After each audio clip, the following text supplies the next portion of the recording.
Have you ever wondered why wrestlers wet their hair? Or why some wrestlers like Kofi Kingston have that weird chest gap? Or why some wrestlers come out completely oiled up? Well, in the next 9 minutes, you'll get all these questions answered because this is 9 minutes of wild WWE facts that you probably didn't know.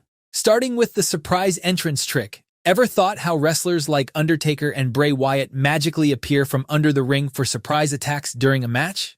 Well, contrary to popular belief, they don't have magical teleportation powers. They actually hide down there with monitors and headsets, watching the entire show while waiting for their cue.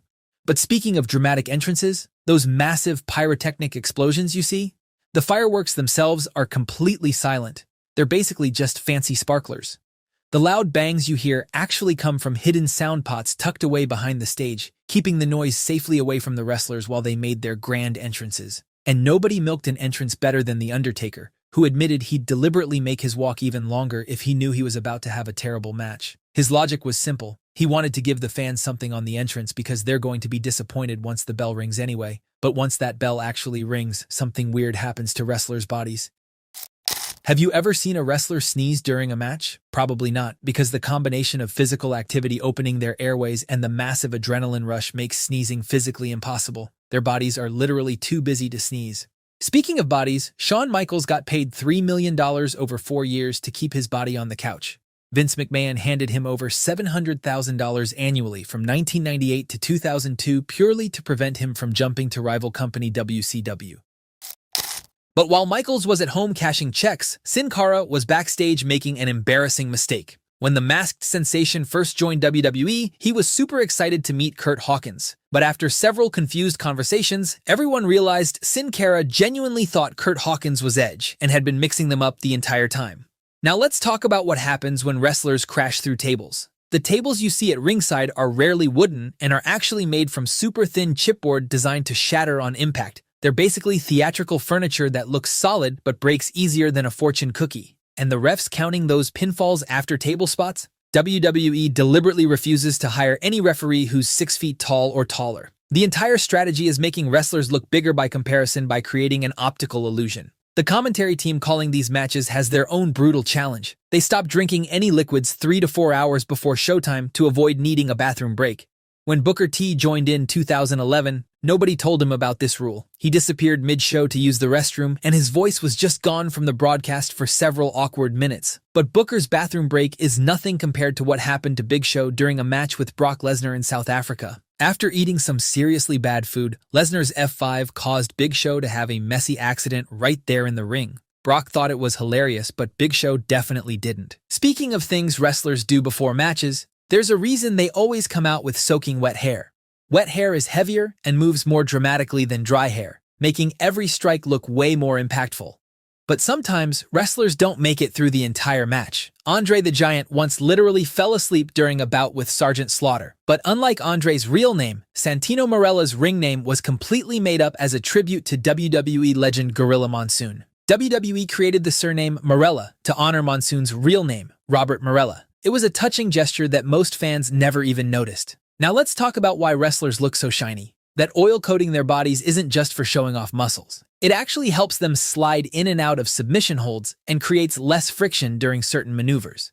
But that slippery situation is nothing compared to what happened to Triple H in 2003 when he tore his groin wrestling Goldberg. The injury forced him to start wearing skin-tight biker shorts under his trunks, and they were so tight that multiple people had to help wrestle him into them before every match. And those championship belts Triple H wore? WWE actually keeps 2 to 3 versions of every single title. One pristine version stays locked away for TV only, while champions carry a second version to autograph signings and media appearances. Some titles even have a third copy at headquarters just for photo shoots. Speaking of TV production, here's why the good guys always stand on the left side of the ring during tag matches. It's all about camera angles. Positioning faces on the left lets the camera capture their facial expressions better, helping fans emotionally connect with the heroes during hot tags. But those packed arenas you see on TV? WWE sometimes uses seat fillers to occupy empty seats whenever fans leave for the bathroom or if tickets don't sell out. The arenas always look completely sold out on camera, but social media photos from fans often tell a very different story. Beyond camera tricks, wrestlers shave their entire bodies regularly to maintain that smooth appearance. But it's not just about looks. body hair traps bacteria that causes body odor, and nobody wants to lock up with someone who smells terrible during those close contact moves. Sometimes looking good means keeping your spot, which is exactly what John Cena did in 2010 when he flat out refused to lose the WWE Championship to Jack Swagger. Cena basically told him, "You're not that guy, pal. Trust me. You're not that guy." Speaking of championships, here's a wild coincidence. All three members of the Shield won their first WWE Championship by pinning a different Shield member. Roman pinned Dean, Dean pinned Seth, and Seth pinned Roman. They literally passed the title around their own group. But the Shield we know almost never existed. The original plan was to make the group CM Punk, Daniel Bryan, Big Show, as Punk's hired henchmen.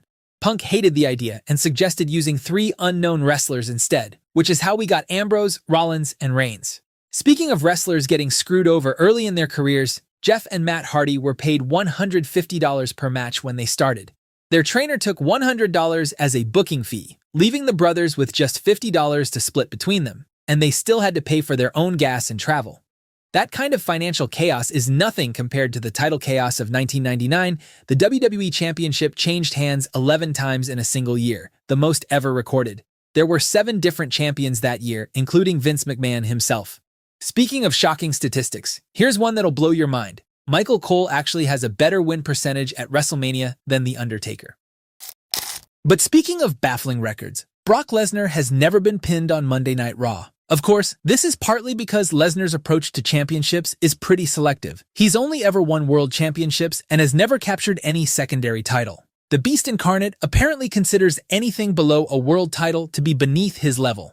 Speaking of selective performers, The Undertaker was initially reluctant to return to his dead man gimmick in 2004 because he loved the versatility of his American badass persona. It took significant persuasion and a lot of begging from WWE before he agreed to go back to being the Phenom. But nobody's had a more varied career than Dustin Rhodes, who's wrestled in 5 different decades. From the 1980s all the way to the 2020s, Goldust has seen it all in his lengthy career. Speaking of lengthy, The Undertaker defeated every single member of Evolution at WrestleMania during his lengthy streak. Triple H, Randy Orton, Batista, and Ric Flair all fell to the dead man on the grandest stage of them all. Speaking of legendary careers, Sting holds a unique record. He's the only wrestler to appear in WCW, TNA, WWE, and AEW video games. The icon literally transcended every major wrestling promotion in gaming history. Now let's get back to The Undertaker's WrestleMania streak. Before Brock Lesnar ended it, WWE actually considered having Vladimir Kozlov be the one to break it. Imagine the backlash if a relatively unknown wrestler had ended the most legendary streak in wrestling history. But despite his legendary status, there's one title The Undertaker never won, the Intercontinental Championship. The dead man conquered world titles multiple times, but somehow never got around to winning the workhorse belt. Don't know about you, but I think the IC title would look iconic around Taker's waist. Speaking of iconic looks, Hulk Hogan's legendary red and yellow color scheme was actually his manager Jimmy Hart's idea. Hart based it on McDonald's branding because those colors were the most recognizable in America. Hogan's entire look was literally inspired by a fast food restaurant.